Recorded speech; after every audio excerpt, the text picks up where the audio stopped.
of the things I do want to talk about is that a lot of times what you see in formulas that a lot of times lay people and even some psychologists, okay, and you'll read books and you'll hear this stuff, and I think they're wrong. I'll tell you that up front. They're right in what they say, but they're wrong in the meta psychology that they build from it. But people do this as well, and that is they get kind of a linear formula or a linear way of looking at people and how we're put together. And what they'll do a lot of times, the schools of psychology, they'll kind of camp out in one of those. It's like one part of a person, and then they put that part of the person at the top, like it's on the throne, right? And it drives everything else. A common one that you hear, and you hear this from pulpits, you hear it from motivational speakers, you hear it from inspirational speakers, and you'll hear it from some psychologists, is the belief that everything comes from your thinking. Okay, thinking drives your behavior. Thinking drives how you feel. Thinking drives, you know, pretty much everything. Sort of like it's on the very, very top. Now, here's the deal. We talk about evidence-based treatments, right? One of the strongest evidence-based treatments for mood problems, anxiety disorders, a lot of stuff is all the different variations of what they call cognitive thinking therapy, CBT, all that kind of stuff. And it's true, it works. Okay. It works, it's helpful. No doubt about it. Go for it. It's great. But it's also more than that, especially at times for a lot of people.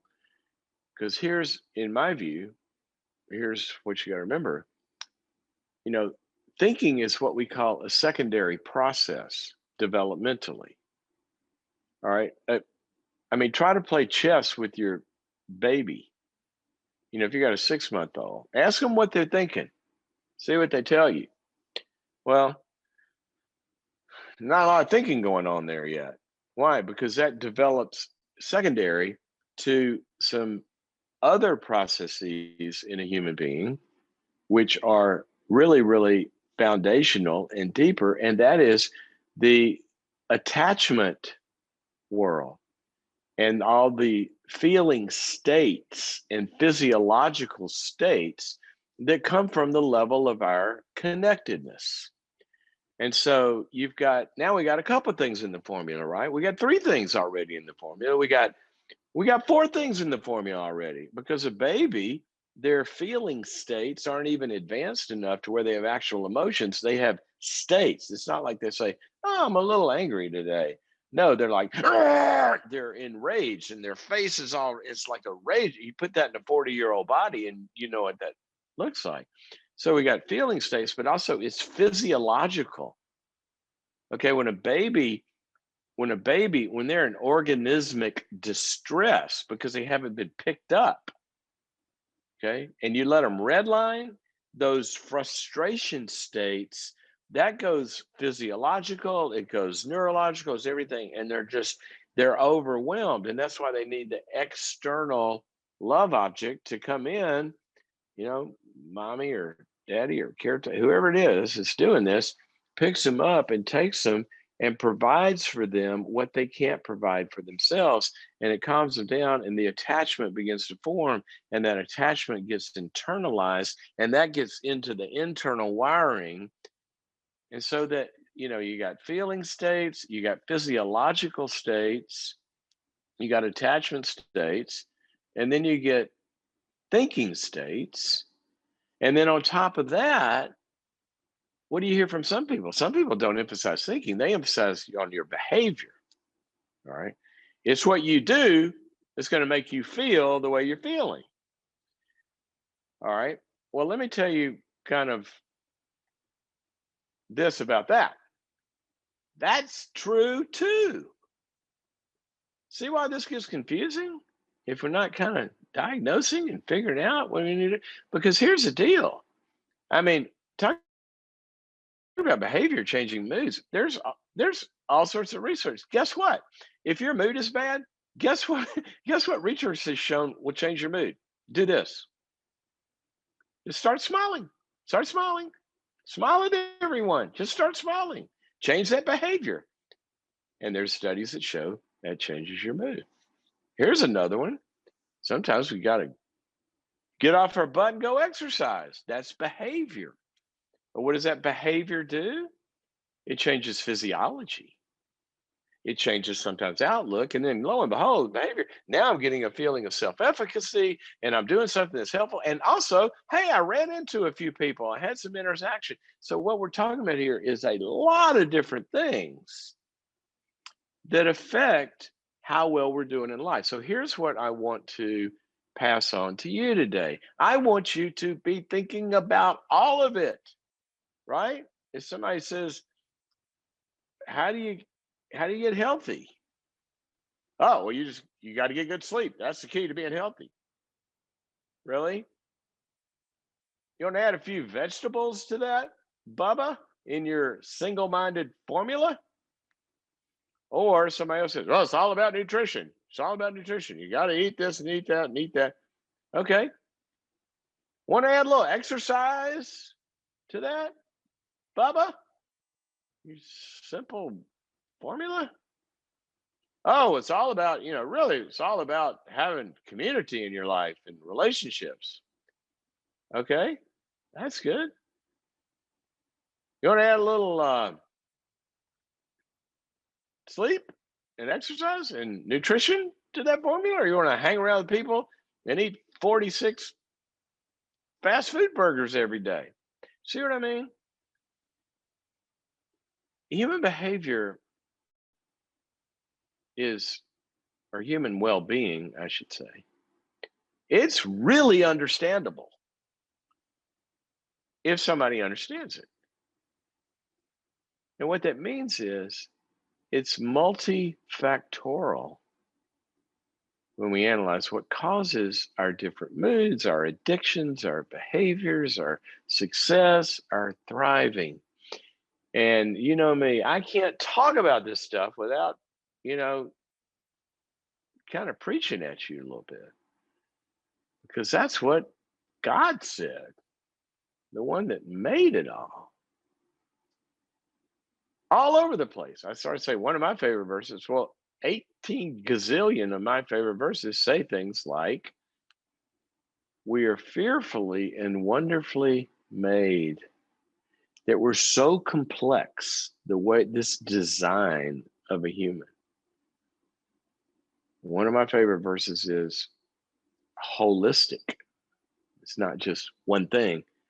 What did Jesus say? That you should love the Lord thy God with all of your heart, all of your mind, all of your soul, and all of your strength. Sounds a lot like what we've been talking about here, right? Like all of it, not just your mind. Should you change your thinking and work on your thinking? Absolutely, you must. But what about your heart? What if you're brokenhearted? First of all, can you even really think good thoughts? If you've been abandoned, abused, no attachment. I mean, we look at babies.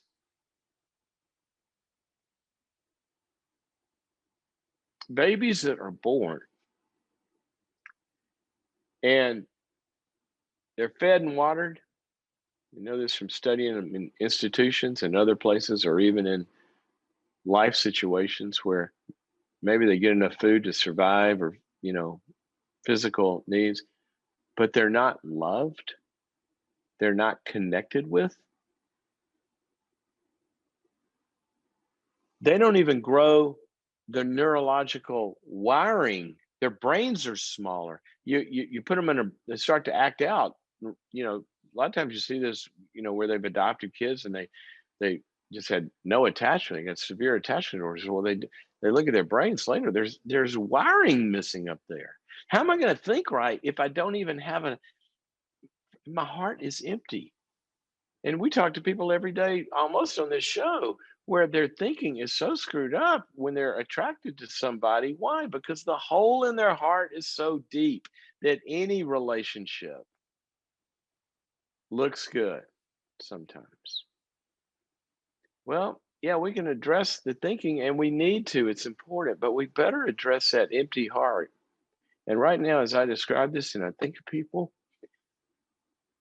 with that empty heart, the last pat answer you want to give somebody is, well, just you can't love others until you love yourself. Are you freaking kidding me? They've never been loved themselves. And we're telling people to pull themselves out of a black hole of anaclitic depression. And there's no there it's like telling a car that doesn't have any gas, you need to get some self gas. So I know I'm going on a little rant here, but I hate it when I see people get this, like, family members, or take the physical. Here's another one you hear, and I know I'm gone. You guys gonna, just unplug the phone right now because I go crazy with this. But just take the physiological aspects of some people's depression, for example. I've talked about, what have I said? Heart, mind, soul, strength. Okay. Some people, their physiology is literally off. Okay.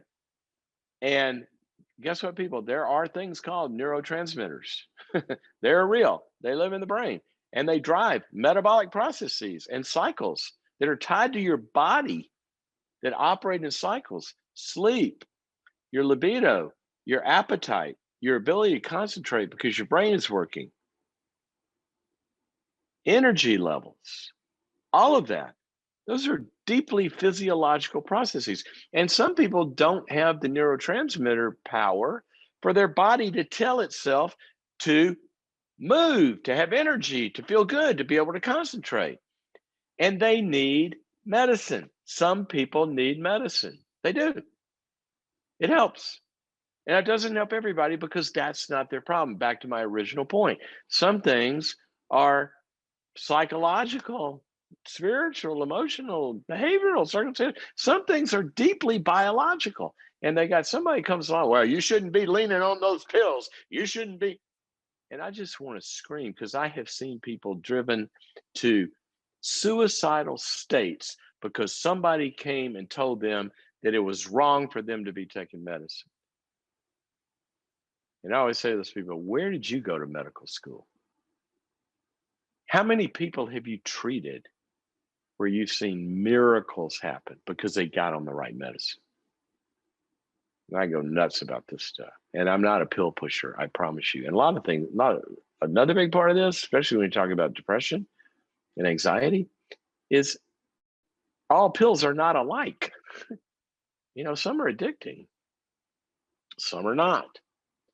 Some alter the brain to an altered state so you can feel good. Some return the brain to a normal state so you can feel normal. And if you're feeling normal because you're on the medicine and you're normal and you're sad, you're going to be sad. And now you have the ability to work through it. And that's how we use medicines a lot of times. But I'm saying all this to say this: don't get caught up in the simplistic thinking that we can go through one little door and that's going to fix the whole house. We've got to address our lives by the heart, the mind, the soul, and our strengths. And I mean strength and physical strength and passion and energies and all of that. How in the world did I lose my cookies and get off on that rant? I tell you how it is. I've just seen too much, in being this for so long. I know the help that's available for people. And I know, and I've seen them get well. And I also know, watching people, that sometimes people give them hurtful advice that keeps them from getting the help they need. So if you are depressed or anxious or despairing and the stuff you tried isn't helping, then go see somebody that looks at it with the whole ball of wax in mind, and they've had the training to do that, because I want you to get better.